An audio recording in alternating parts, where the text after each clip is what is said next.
Et coucou les copains, j'espère que vous allez tous très très bien aujourd'hui.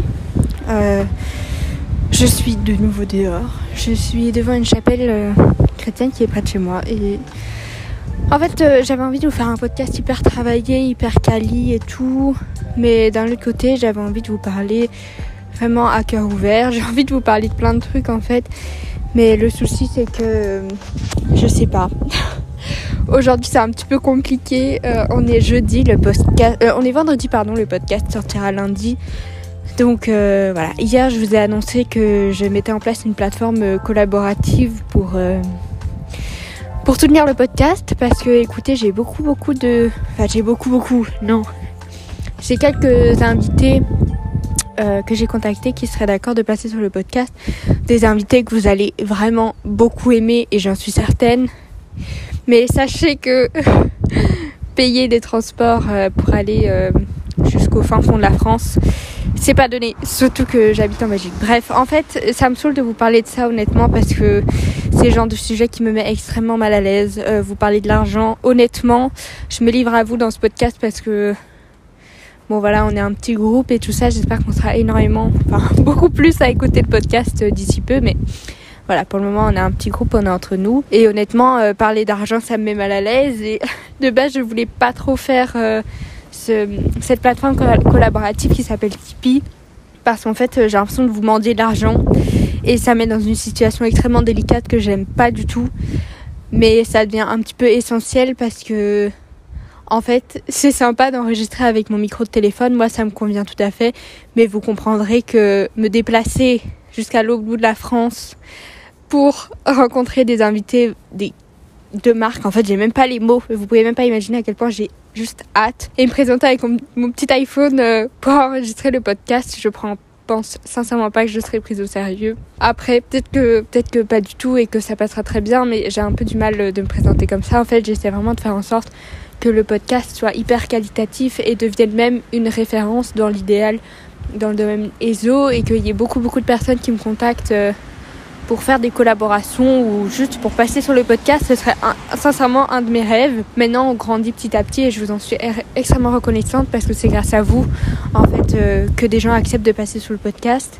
C'est parce que vous êtes là, vous écoutez, vous interagissez avec moi et franchement, je vous en remercierai jamais assez. Voilà, je suis dans une situation un petit peu délicate depuis ce matin, c'est pas trop la forme. Aussi parce que ça fait quelques temps, que j'ai l'impression de ne peut-être pas être à la hauteur de ce que je vous promets au niveau du podcast. C'est vrai que moi j'ai appris énormément de choses il y a plusieurs années et je continue toujours à apprendre au travers plusieurs podcasts, au travers des livres, au travers des sites internet, au travers plein de choses. Et en fait j'ai l'impression de ne pas pouvoir vous transmettre tout ça parce que peut-être que je vulgarise trop, peut-être que je mets pas assez de sources, mais en fait quand j'ai appris j'ai pas noté toutes les sources. Vous voyez ce que je veux dire? C'est vraiment du partage entre vous et moi. Je vous partage ce que moi j'aurais aimé entendre quand je débutais et je vous partage sincèrement ce qui m'intéresse. Et c'est vrai que je dis que j'aimerais être une référence dans le domaine du podcast ésotérique, mais que je vous donne pas les sources et que je vais pas trop dans la profondeur, etc. Mais c'est parce qu'en fait, je voudrais vraiment faire ce travail de vous aider à vous donner des pistes, en fait, vous donner des pistes de réflexion, vous permettre de vous dire « Ah purée, je savais pas que ça existait, ça, je vais faire les recherches à côté. » Ouais, voilà. Après, ce que j'aimerais aussi, c'est que vous me disiez, en fait, « Ah, j'aimerais beaucoup approfondir ce sujet-là parce que c'était super intéressant. » Et c'est dans l'optique aussi, ce Tipeee et tout ça, de pouvoir passer beaucoup plus de temps sur la préparation des podcasts et de pouvoir vous faire des podcasts beaucoup plus qualitatifs. Mais il faut savoir qu'un podcast de base, ça me prend à peu près 1 heure, grand minimum, à enregistrer, monter, mettre la musique et tout ça. Alors que c'est peut-être pas énorme pour vous, mais 1 heure par semaine parce que c'est juste 1 heure de préparation, il faut aussi que je réfléchisse à ce que je veux vous dire, etc. Même si je vous dis tout le temps que j'y vais au feeling, et c'est vrai, et c'est ça que j'aime beaucoup dans ce podcast, c'est que je vous parle comme si je parlais à des copines, parce que vous êtes mes copains et mes copines, et j'aime bien me livrer comme ça des épisodes où je peux vraiment être à cœur ouvert et vous parler, même si je pense pas que ce soit les épisodes qui fassent le plus d'écoute, mais j'ai pas envie que le podcast devienne une machine à buzz et une machine à faire des écoutes, parce que dans ces cas-là, je vous parle d'hellénisme tout le temps et je vous parle de drama, sorcellerie tout le temps, et c'est pas le but, parce que le but c'est vraiment que je puisse vous aider dans votre spiritualité, vous guider, répondre à vos questions avec les connaissances que j'ai. Et je dis pas que j'ai toutes les connaissances du monde, pas du tout, je suis toujours en train d'apprendre et tout ça, mais voilà. Donc tout ça pour vous dire que je suis vraiment désolée si vous avez l'impression que je mendie de l'argent. En tout cas c'est pas le cas, moi c'est l'impression que j'ai et ça me met extrêmement mal à l'aise. Je vous donnerai toutes les infos du Tipeee à la fin si vous voulez quand même me soutenir le podcast. Mais voilà, donc je voulais juste vous faire part vraiment de cette impression que j'ai de un petit peu vous mentir au travers les épisodes que je fais. J'ai l'impression d'être toujours en surface, de pas aller dans la profondeur. Et je culpabilise un peu honnêtement quand je vois tous les podcasts qui commencent à émerger sur la sorcellerie, Sister Réseau et plein d'autres podcasts où elles vont vraiment dans la profondeur. J'ai l'impression que ce sont des vraies sorcières, vous voyez, alors que moi j'ai du mal en ce moment à me dire que je suis entre guillemets une vraie sorcière, parce qu'en fait j'ai l'impression de tout survoler. Vous voyez ce que je veux dire ? En fait je sais pas si c'est très compréhensible ce que je veux dire, et je voulais m'en excuser parce que si vous avez cette impression que je vous raconte n'importe quoi, c'est vraiment pas le but. Comme je vous ai dit, le podcast c'est vraiment pour pour discuter avec vous, comme si je racontais ma vie à une copine qui voulait se lancer dans la sorcellerie. Vous voyez ce que je veux dire ? Et j'ai du mal à aller dans la profondeur parce que j'aimerais beaucoup, sincèrement j'aimerais beaucoup, j'ai plusieurs idées de podcasts que j'aimerais beaucoup travailler en profondeur, comme un podcast sur le satanisme, je sais que ça vous intéressait beaucoup, donc un podcast sur le satanisme, sur les voyages astraux, sur les phases de la lune, sur le petit peuple, sur le peuple de la mer et tout, enfin vous voyez vraiment des sujets beaucoup plus approfondis, mais il y a une partie de moi qui me dit que c'est pas assez ce que je fais là maintenant, donc ce sera pas assez ce que je vais faire. Alors c'est peut-être le syndrome de l'imposteur, sincèrement j'en sais rien du tout. Je pense que c'est peut-être un petit peu ça, parce que voilà, je pense que je me rends pas bien compte de ce que je fais, et je pense que je me rends pas compte du tout de l'impact que ça a sur vous. Et c'est pour ça que en général je vous incite toujours à m'envoyer des petits messages ou des retours sur le podcast, parce que je me rends pas bien compte, et j'ai sincèrement, mais je pense sincèrement que c'est le syndrome de l'imposteur maintenant que j'y pense.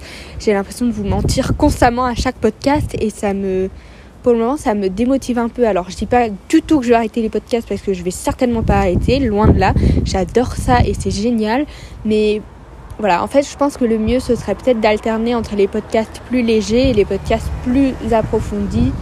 Je ne sais pas trop. Voilà, écoutez, vous me direz ce que vous préférez. Je sais que vous êtes beaucoup à aimer ce côté où je vous raconte en fait comme à des copines les choses et qu'on discute entre nous. Je pense que vous êtes beaucoup à apprécier ça, et que c'est pour ça que vous m'écoutez, et je veux absolument pas perdre ce lien qu'on a tous ensemble. Et vous pouvez même pas imaginer à quel point avoir une chaîne de podcast ça a littéralement changé ma vie. C'est quelque chose qui me remplit de bonheur, et c'est vraiment aligné à mes valeurs et à ce que je veux transmettre. Mais voilà, tout ça pour vous dire qu'en ce moment c'est un petit peu complicado, je sais pas trop quoi faire. Et en plus le fait de rajouter le Tipeee, donc la plateforme collaborative où vous pouvez donner un petit don, le fait de rajouter ça, je pense que ça va peut-être potentiellement, enfin en tout cas là c'est le cas, me mettre une pression en plus de vouloir que ce soit toujours plus qualitatif. Et c'est sûr qu'avec bon, là, pour le coup, j'ai fait le Tipeee pour avoir un micro et pour que vous puissiez soutenir le podcast, pour que je puisse aller voir beaucoup plus d'invités. Mais le fait, je pense, d'avoir aussi un bon micro, ça va pouvoir aussi avoir un impact sur votre écoute et sur votre expérience par rapport au podcast. Mais voilà, je suis désolée, vous allez entendre un camion, mais parce que comme je l'ai dit, je suis devant une petite chapelle, là. Les dieux me donnent des forces. Même si je pense que c'est Marie. Enfin bref. Voilà, tout ça pour vous dire que j'espère que ça s'arrangera. En tout cas, vous n'allez pas me perdre d'ici peu. Ça se dit ? Je sais pas. En tout cas, je resterai, c'est promis. Vous m'écouterez toujours tous les lundis, je serai toujours là. Mais je voulais juste vous faire part du fait que j'ai ce petit syndrome de l'imposteur en ce moment. Et que...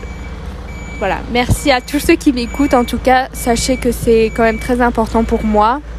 Car ça me fait vraiment très chaud au cœur de vous voir de plus en plus nombreux toutes les semaines. Enfin, même si maintenant, pour être tout à fait honnête, il y a un petit plateau. Là, on n'est plus beaucoup.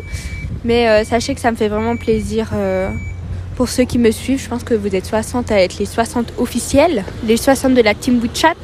Sachez que ça me fait vraiment extrêmement plaisir, et je vous en suis vraiment très très reconnaissante, parce qu'il y a un an, j'aurais jamais imaginé pouvoir faire ce que je fais maintenant et avoir des opportunités comme ça. Voilà.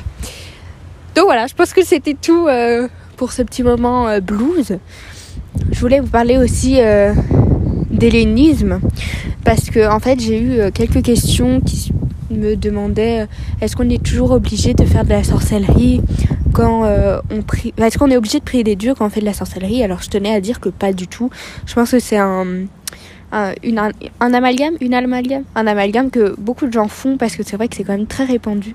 Les gens qui sont dans la communauté ESO prient des divinités. Il faut savoir que vous pouvez prier des divinités en fonction, ça peut devenir donc une religion, dans le sens où vous pouvez prier les dieux grecs si ça vous fait plaisir, si ça vous fait vibrer, si c'est aligné avec vos valeurs, vous pouvez tout à fait le faire. Il faut savoir aussi que certaines personnes travaillent avec les dieux uniquement pour certains rituels. Par exemple, vous pourrez travailler avec, je ne sais pas, Apollon si vous voulez faire un rituel sur de la divination par exemple, ou sur l'art, etc. Vous pouvez faire un rituel avec la statue d'Apollon, avec les énergies d'Apollon. Ce que je veux dire avec ça, c'est que vous pouvez invoquer des dieux, invoquer des énergies seulement pour des rituels et pas forcément pour tout le temps. Vous voyez ce que je veux dire? Je sais pas si c'est très clair ce que je dis, mais par exemple si vous voulez faire un rituel d'amour et que vous n'avez pas forcément de lien avec les divinités, ou que vous ne voulez simplement pas être helléniste, vous pouvez tout à fait faire un rituel en invoquant par exemple Vénus, ou en invoquant Aphrodite, etc. Voilà, donc ça se fait tout à fait. C'est pas obligé de faire partie de la religion pour pouvoir invoquer des énergies et des entités. Pas du tout. Il faut savoir que certaines personnes sont dévots, donc donnent leur vie entre guillemets à la divinité. Enfin, louent leur vie, je sais pas comment on dit, à la divinité. Mais certains travailleront de temps en temps avec Baphomet, avec Isis, avec Lilith, avec Aphrodite, voilà. C'est tout ce que je voulais dire, donc ça dépend vraiment des rituels que vous faites. Donc voilà, je voulais aussi dire que je sais que j'ai pu faire parfois l'erreur de dire oui, quand vous débutez ou quand vous êtes dans l'hellénisme, vous ne pouvez pas travailler avec plusieurs divinités. Alors, si vous pouvez, tout à fait. Je tiens juste à rectifier parce que je sais que je l'ai dit plusieurs fois. Alors si vous pouvez tout à fait travailler avec plusieurs divinités, mais quand je dis ça, c'est que quand vous débutez, c'est beaucoup d'énergie de travailler avec une divinité. Et quand je dis travailler, c'est pas comme je vous ai dit travailler, faire un petit rituel. Non, c'est travailler, devenir dévot, faire des dévotions, donner sa vie à cette divinité et faire des offrandes récurrentes, faire des prières, etc. Ça demande beaucoup d'énergie. Si vous voulez être dévot des 4, sachez que ça demande beaucoup d'énergie. Si vous êtes dévot de 2-3 divinités, c'est un petit peu chaud cacao. Mais vous pouvez tout à fait avoir plusieurs autels, faire des offrandes de temps en temps à Apollon ou de temps en temps à Aphrodite, sans pour autant que ça devienne problématique. Est-ce que vous voyez ce que je veux dire? Je ne sais pas. Tout ça pour vous dire que vous pouvez avoir plusieurs autels, faire plusieurs offrandes de temps en temps en fonction de vos envies, etc. Sans forcément que ce soit récurrent, quoi. Voilà, c'est le principe même du polythéisme d'ailleurs, c'est de pouvoir prier, travailler, honorer toutes les divinités sans forcément que ce soit récurrent. Voilà. Après, c'est toujours important, moi je suis malade, dans l'hellénisme de pouvoir... C'est toujours important dans l'hellénisme de pouvoir remercier toutes les divinités et d'honorer tout le panthéon. Parce que, vous savez, voilà, ça se fait quoi. Voilà, il y a un mec qui m'a regardé trop chelou. Oh là là. Bref. Donc voilà, vous pouvez tout à fait avoir plusieurs autels, un pour Sélénée, un pour Aphrodite, un pour Artémis, tout ce que vous voulez, et travailler de temps en temps avec telle divinité. Moi, je vais un petit peu bouger parce que les gens me regardent vraiment bizarre à côté de cette chapelle. Ça m'angoisse. Bref, excusez-moi pour le vent, je vais essayer de cacher un petit peu. Mais donc, voilà, c'était tout ce que je voulais dire. Je pense que c'était tout, je ne sais plus. Je sais que je voulais encore vous parler de certaines petites choses, que vous pouviez aussi travailler avec des divinités de plusieurs panthéons. Ça aussi, je vois. Est-ce que pour travailler avec une divinité, je dois forcément être helléniste? En fait, à partir du moment où tu crois qu'une divinité helléniste existe, c'est bon. Enfin, voilà. Je voulais vous parler aussi du fait de mon TikTok qui a fait un gros drame. Voilà. Un gros drama. Je me suis fait insulter de tous les côtés, mais c'était pour la bonne cause. Il y a beaucoup de personnes qui m'ont envoyé des messages de soutien en me disant merci. Grâce à toi, ça représente ma copine. Bref, on s'en carre de 4 quarts. Tout ça pour dire que Certaines personnes demandent si on peut travailler avec une divinité helléniste sans pour autant être helléniste. Et il faut savoir que, en tout cas pour moi, oui. Alors je dis pour moi parce que dans mes croyances, dans ma vision des choses, oui. Pourquoi ? Parce que pour moi, toutes les divinités sont des égrégores. Il y a un vélo. Non.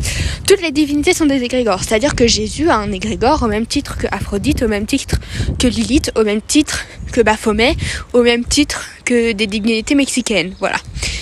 Ça, ce sont des énergies. Des égrégores, c'est on va dire comme un gros rassemblement d'énergie qui fait que cette énergie devient réelle et concrète. Voilà. De ce point de vue-là, vous pouvez comprendre que je pars du principe que toutes les divinités existent. Parce que ce sont des égrégores.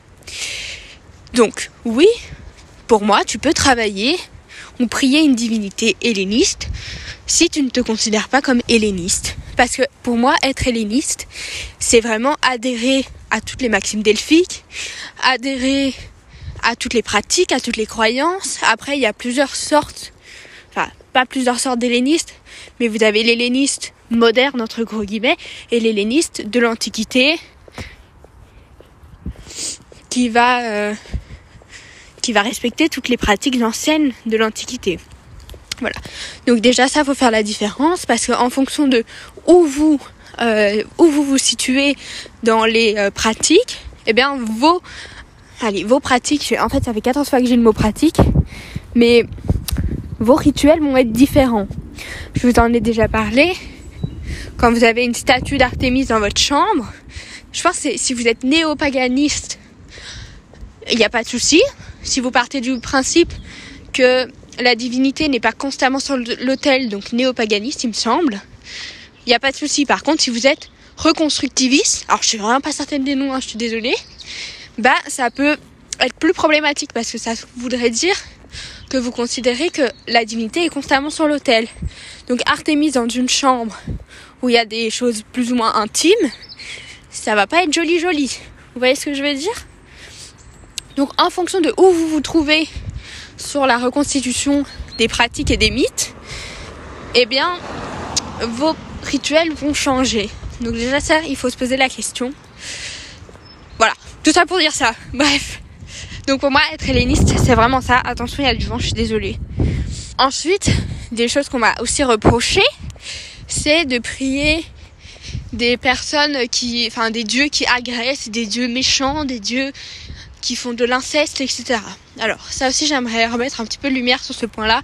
Et je pense que tous les hellénistes vont partager mon point de vue. Donc, n'hésitez pas à partager ce podcast pour tous les rageux qui ne comprennent pas et qui ne veulent pas comprendre. Les hellénistes ne prient pas les mythes. Les hellénistes prient des dieux. Un mythe a été écrit par l'homme, pour les hommes, pour transmettre une morale et un message important.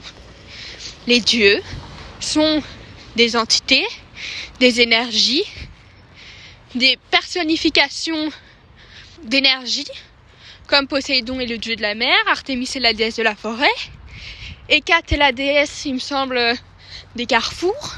Ce sont la personnification d'endroits ou d'énergie. Ce qui fait que quand on prie Poséidon, on ne va pas prier son acte atroce qu'il a fait à Méduse, mais on va prier le dieu de la mer avec ses énergies. On va prier entre gros guillemets la mer. Vous voyez ce que je veux dire ?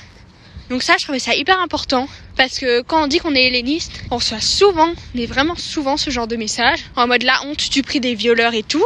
En fait, non, il s'agirait de différencier les deux, vous voyez ? Mais là, je me pose la question, est-ce que dans les mythes chrétiens, c'est pareil ? Est-ce que quand on dit qu'on prie Jésus, c'est qu'on prie les énergies de Jésus ou qu'on prie le mythe de Jésus ? Voilà, si vous avez la réponse, n'hésitez pas à me le dire en commentaire parce que sincèrement, je me pose la question. Je sais qu'il y a des personnes chrétiennes qui me suivent et qui écoutent mes podcasts et sachez que ça me fait vraiment chaud au cœur.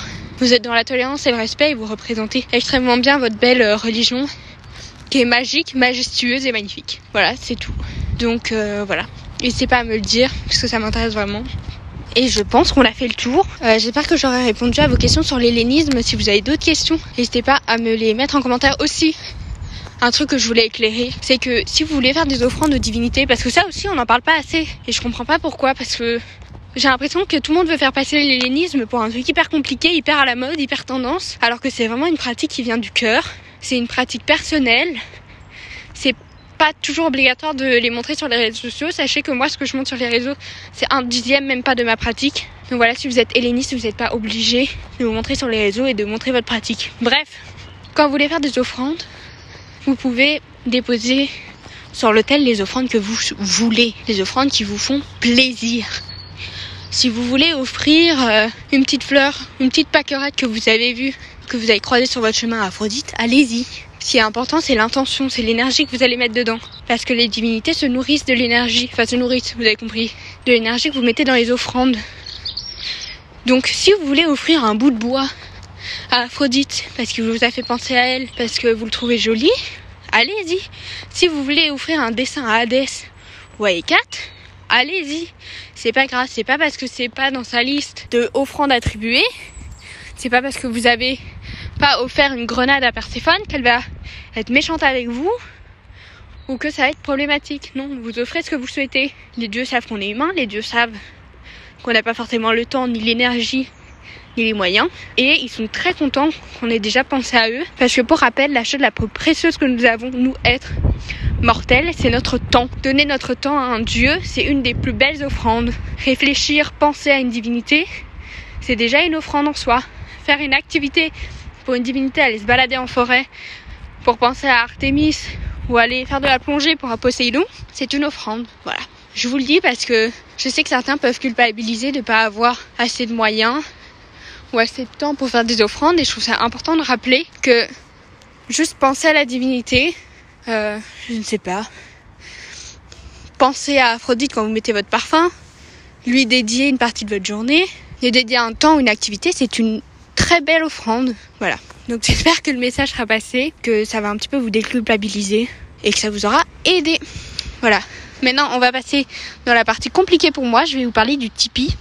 Donc qu'est-ce que c'est que Tipeee ? C'est une plateforme, c'est un site où vous pouvez faire un don libre du montant que vous souhaitez sur la plateforme pour soutenir le podcast. Alors je vous assure du plus profond de mon cœur, et je suis 100% honnête, que tous les revenus qui vont être générés sur cette plateforme seront réinvestis dans le podcast. Quand je dis ça, c'est, comme je vous l'ai dit, des micros, pour l'instant des micros dans mes trajets, inviter des personnes, parce que oui, certains invités, il faut les payer. On n'est pas dans le monde des bisounours, enfin ça m'est pas encore arrivé, mais voilà, on sait jamais. Donc tout sera totalement réinvesti, et voilà, donc vous pouvez faire un don libre en fait, et il y a quelques contreparties que j'ai mis, vous pouvez aller checker ça, et voilà. Donc certains dons sont à des contreparties. Je sais que le don de 10 €, vous avez un petit certificat d'adhésion et d'admission dans la team WeChat. Ça fait toujours plaisir. En plus, il est archi beau. Je pense que je vais l'imprimer, je vais m'en faire un aussi. Donc voilà. En tout cas, merci beaucoup. Je sais que j'avais fait un sondage sur Insta en demandant ceux qui préféraient les pubs ou la plateforme collaborative. Et vous avez été... Ça a été un petit peu chaud, hein. Ça a été tendu. Vous avez été beaucoup à me dire que la plateforme collaborative était bien, mais les pubs sont revenues en masse. Donc je vais voir si je peux pas en fait mettre des pubs style un épisode sur le mois, je sais pas trop. En fait les pubs ça m'embête un peu parce qu'on est déjà tellement bombardé de pubs tout le temps. Enfin bref, je vous tiendrai au courant sur Insta, je vous dirai quoi. Mais bon voilà, donc le lien Tipeee est dans la bio, sur mon Insta, sur mon TikTok, et dans le lien de ce podcast. N'hésitez pas à aller voir les contreparties. Vraiment un grand merci à toutes les personnes qui vont aller regarder, qui vont aller partager ou qui vont aller mettre un petit don, même 1 €. C'est vraiment très gentil. Et surtout un grand merci à vous qui m'écoutez. Un grand merci pour vos belles notes sur le podcast. Ça fait vraiment très plaisir. Et merci de partager le podcast à tous les petits hellénistes ou à toutes les petites sorcières ou sorciers qui me suivent ou qui peuvent potentiellement me suivre. Sur ce, je vous fais plein de gros bisous. Encore merci de m'avoir écouté. Ce podcast a été un petit peu libérateur, j'ai l'impression. Mais là, promis, je vous laisse partir. Allez, je vous fais plein de gros bisous. Comme d'habitude, n'hésitez pas à vous abonner, à aimer la chaîne et à partager. Bisous, à la semaine prochaine.